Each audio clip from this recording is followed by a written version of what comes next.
W narożniku niebieskim Janusz Dudek, Wisła Kraków.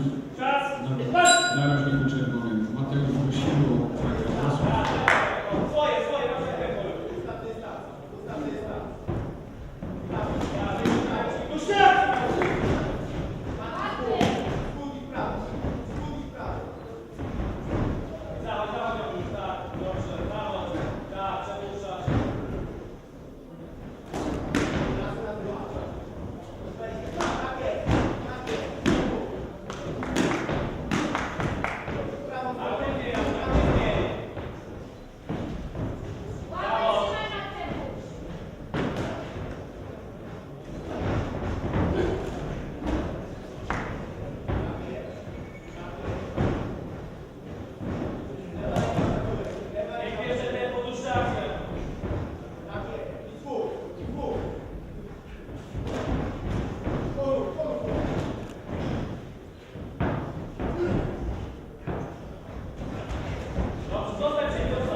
Zakończyła się druga runda.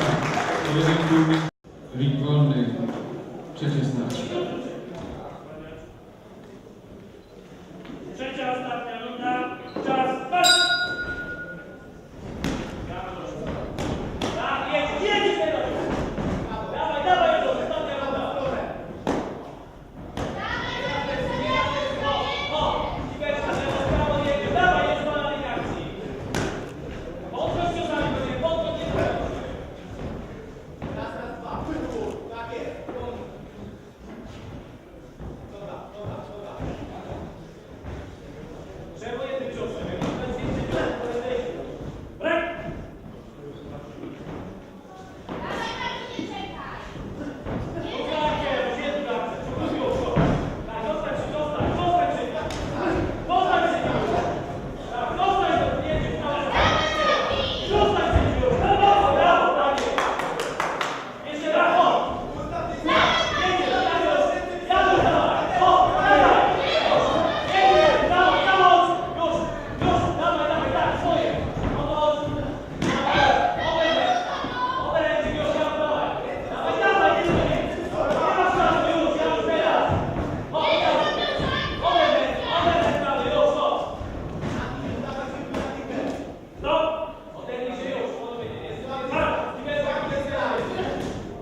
Drodzy Państwo, w pierwszej walce 7. gali zwyciężył zawodnik z narożnika czerwonego Mateusz Brosiło z Wrocław.